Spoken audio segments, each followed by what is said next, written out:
आप सभी लोग प्रेम के साथ में मालिक के पावन नाम का उच्चारण करेंगे। बोलो जय गुरुदेव। जय गुरुदेव। जय गुरुदेव। जय गुरुदेव। जय गुरुदेव। जय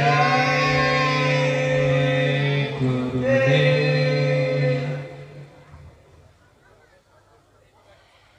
सर्वत्र विराजमान शब्द स्वरूप परम पूज्य स्वामी जी महाराज के श्री चरणों में कोटि कोटि नमन प्रणाम करते हुए इस सत्संग समारोह में पधारे हुए सभी सत्संगी धर्म प्रेमी भाई बहनों को सादर जय गुरुदेव। प्रेमी भाई बहनों, हम आप परम सौभाग्यशाली हैं कि ऐसे कलिकाल में हम लोगों को ये मानव तन,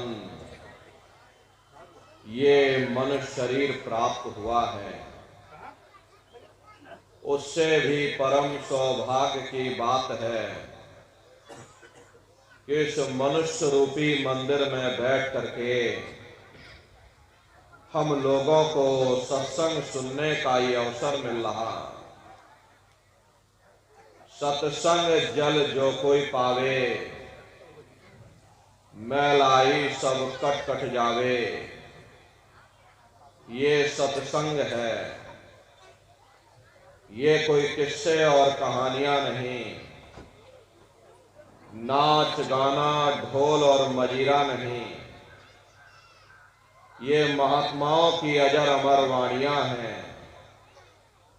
यदि आपने ध्यान से सुन लिया तो निश्चय ही आपको अपने मानव जीवन के उद्देश्यों के बारे में पता चलेगा कि आखिर ये मनुष्य शरीर हमको क्यों मिला है, क्या इसका उद्देश्य है, मरने के बाद हम लोग कहाँ जाएंगे, हमारे रिश्ते नातेदार, हमारे कुटुंब परिवार वाले कहाँ जाएंगे, कैसे हमारी जीवात्मा का कल्याण होगा। इन सभी प्रश्नों की जानकारी आपको सत्संग के माध्यम से प्राप्त होगी।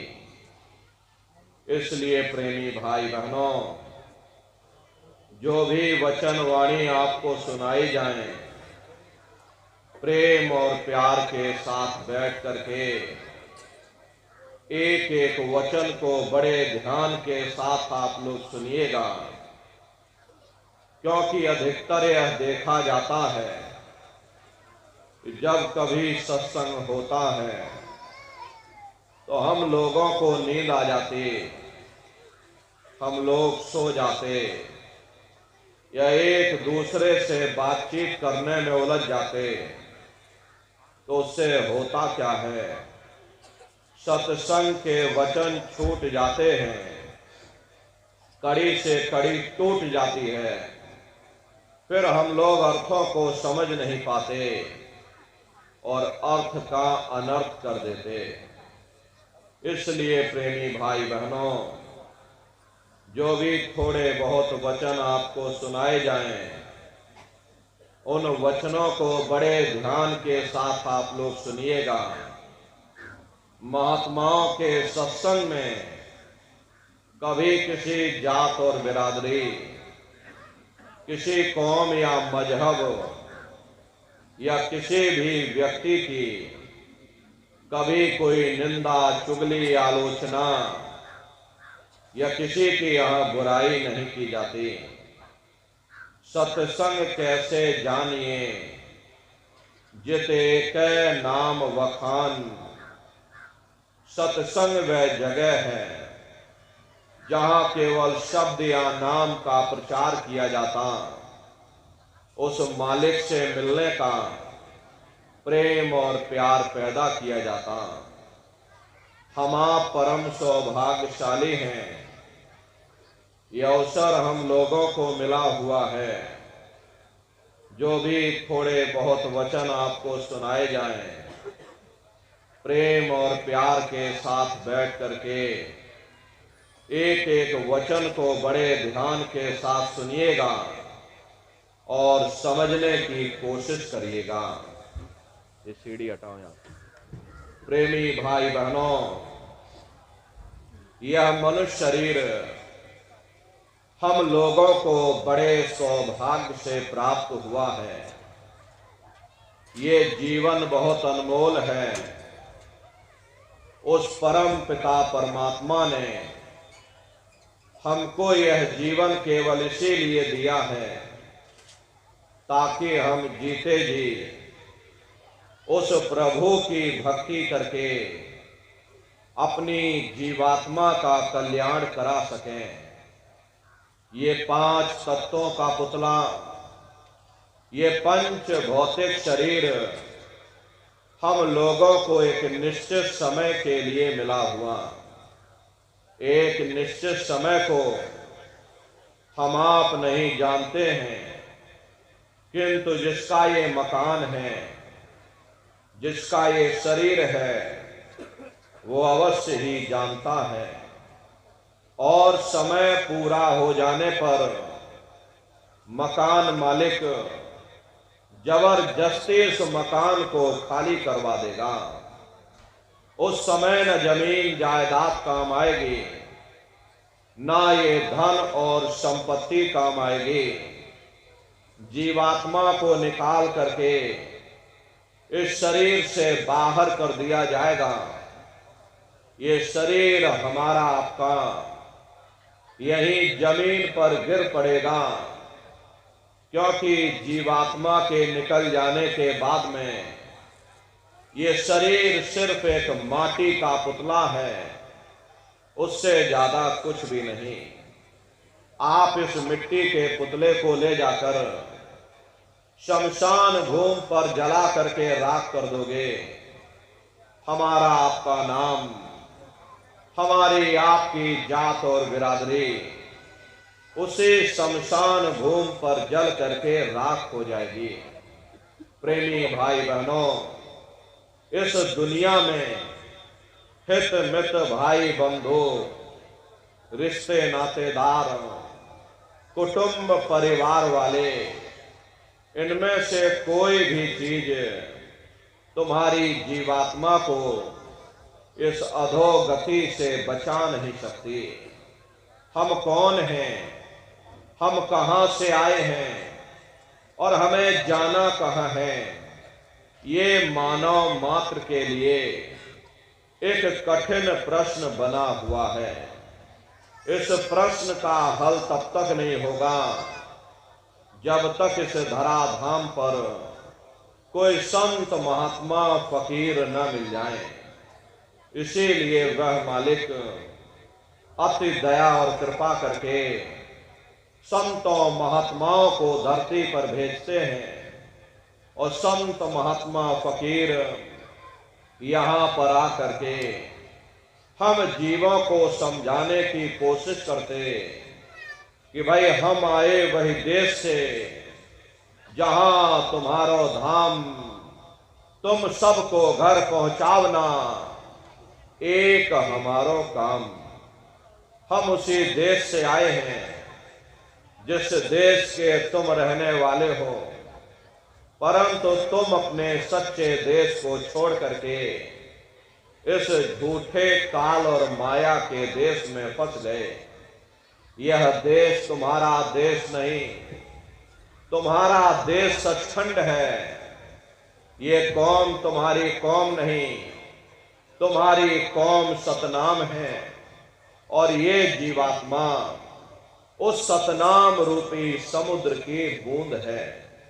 इस बूंद को समुद्र से मिलाओ, यानी जीवात्मा को उस परमात्मा से मिलाओ। वो परमात्मा है, वो आपको मिलेगा, जीते जी मिलेगा, इसी मनुष्य शरीर में मिलेगा। इसी मनुष्य शरीर के अंदर जा करके परमात्मा से मिलने का वह एकमात्र दरवाजा है।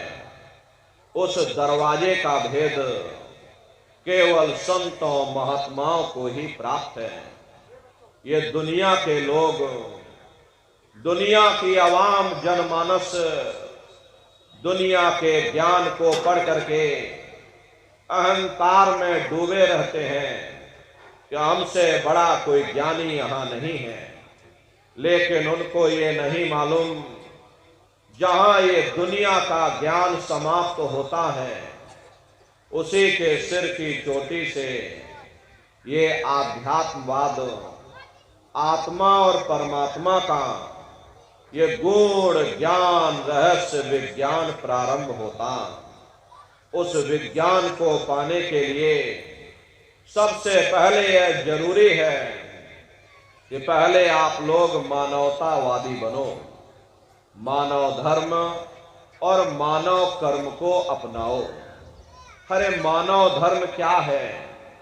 इंसान इंसान के काम आवे, एक दूसरे की निस्वार्थ भाव से सेवा करे, सत्य दया हिंसा परोपकार आदि गुणों को अपने जीवन में उतार करके और किसी संत महात्मा की खोज करके उनके बताए हुए रास्तों पर चल करके उस मालिक की भक्ति करके अपनी जीवात्मा का कल्याण करा ले। यही इंसान का सबसे बड़ा मानव धर्म है। लेकिन आज इस कलिकाल में ये दुनिया की आवाम जनमानस इंद्रियों के भोग और वासनाओं में, शराबों और कबाबों में, मांस और मदिरा में सुख ढूंढने की कोशिश कर रही। ये चरित्र पतन जैसे कार्यों को अपना करके ये अवाम जनमानस कैसे सुखी हो सकती? पहले अपने चरित्र जैसे धन को इकट्ठा करो, क्योंकि चरित्र ही सब कुछ है। चरित्र ही मानव धर्म की पूंजी है। ये दुनिया भर के रगड़े झगड़े, पिता पुत्र में लड़ाई, आदमी औरत में लड़ाई, घर परिवार में लड़ाई, समाज में लड़ाई, जातियों में लड़ाई, मुल्क में लड़ाई। हरे नारियों, ये इंसानों का काम नहीं है, ये हैवानों का काम है। इसलिए पहले आप इंसान बनो, चरित्रवान बनो, महात्माओं के समीप आओ। वे जो दया का प्रसाद दें, उसे खुशी खुशी लेकर के अपने निज घर को जाओ, जहां न फिर जन्मना है और ना ही फिर मरना है। इसीलिए हमारे गुरु महाराज परम संत बाबा जय गुरुदेव जी महाराज ने आवाम जनमानस के बीच में ये आवाज लगाई है कि इंसानों, तुम अपने मानव धर्म के रास्ते पर वापस आ जाओ और इस मानव मंदिर में बैठ करके भगवान का सच्चा भजन करो, जिससे तुम्हारी ये जीवात्मा नरकों में जाने से बच जाए। अरे हम माने ना माने, लेकिन संत महात्मा त्रिकालदर्शी होते हैं, वे सब कुछ जानते हैं। अगर हम उनके वचनों को मान जाएंगे तो हम लोग बच जाएंगे, नहीं तो खाई और खंदक में जा करके गिर जाएंगे।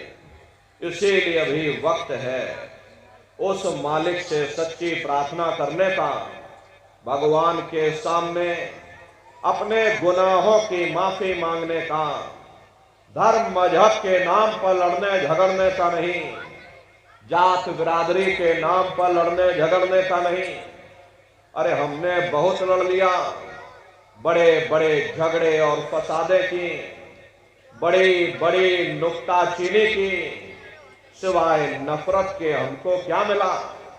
नफरत की ऐसी ज्वाला जली जिसमें घर जल गया, परिवार जल गया, समाज जल गई, जातियां जल गई, अब सारा देश जल उठा। इसीलिए सारी मानवता बहुत थक गई। हर कोई ऐसी छांव चाहता है जहां उसे ठंडक मिले, शांति और सुकून मिले, और ये सब वहीं मिल सकते हैं जहां शांत के संदेश होते, सुकून के संदेश होते, मानव धर्म और मानव कर्म के संदेश होते। और ये संदेश केवल संत महात्मा फकीर देते हैं जो समदर्शी होते हैं, जो समस्त जीवों के अंदर उस प्रभु के अंश को देखते हैं। ऐसे समदर्शी उन महात्माओं की खोज करो। ये मत देखना कि महात्मा किस जाति के हैं, महात्मा किस बिरादरी के हैं। अरे जातियां कर्म के अनुसार बनाई गई, जन्म के अनुसार नहीं। मनुष्य की एक ही जाति है, वो है मानव जाति। और इसी मानव जामे में बैठ करके हमें उस मालिक की भक्ति करनी है। प्रेमी भाई बहनों, सुपच जाति के भंगी थे। रैदास जी महाराज जाति के हरिजन थे और मीराबाई जाति की छत्राणी थी। अगर वे सब उस मालिक को प्राप्त कर सकते हैं तो आप भी उस मालिक को प्राप्त कर सकते हो। लेकिन बगैर महात्माओं के, बगैर मुर्शिद के, बगैर गुरु के कोई भी जीव इस संसार समुद्र से ना कोई पार हुआ और ना ही कोई हो सकता। ये समुद्र ऐसा है जिसके न इस किनारे का पता न उस किनारे का पता कोई नहीं जान सकता। ये दुनिया कब बनी, कितनी बार प्रलय और महाप्रलय हो गई, लेकिन इतना जरूर मालूम है जिस दिन से दुनिया बनी है हम लोग यहीं पर भटका खा रहे। अगर इधर से हवा चली, नैया हमारी उधर चली गई, और कहीं उधर से हवा चल गई, हमारी नैया डगमगाते हुए इधर चली गई। न जाने कितने युग और कल्प बीत गए, लेकिन हमारी ये जीवन की नैया आज तक इस भव सागर से किनारे नहीं लगी। इसलिए नर नारियों, सौभाग्य से वक्त का इतना बड़ा वरदान आपको मिला, ये मानव तन आपको मिल गया। न जाने किस महात्मा की दया हो गई, न जाने कौन से जन्म जन्मांतरों के शुभ पुण्य कर्मोदय हो गए जो आपको ये मनुष्य शरीर मिल गया। अरे अब की बार ये मौका मिल गया है, मिली नरदेह यह तुमको, और बनाओ काज कुछ अपना, और पचो मत आए इस जग में, जानियो रैन का सपना। प्रेमी भाई बहनों, जैसे रात में हम लोग स्वप्न देखते हैं, हालांकि उस समय पर हमें स्वप्न सच मालूम पड़ता है, असली प्रतीक मालूम होता है। लेकिन जब हम लोग सुबह उठते हैं, जब हमारी आंखें खुलती हैं, तब हमें होश आता है कि नहीं भाई, हम तो स्वप्न देख रहे थे, ये सब भ्रम है। ठीक उसी प्रकार से ये दुनिया भी 10-20-100 साल का स्वप्न है।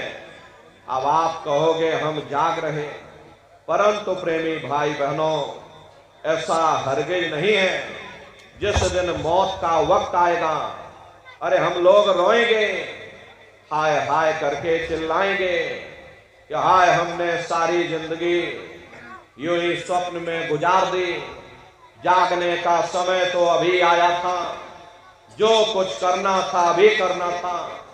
लेकिन प्रेमी भाई बहनों, अब पछताए होत क्या, जब चिड़िया चुग गई खेत।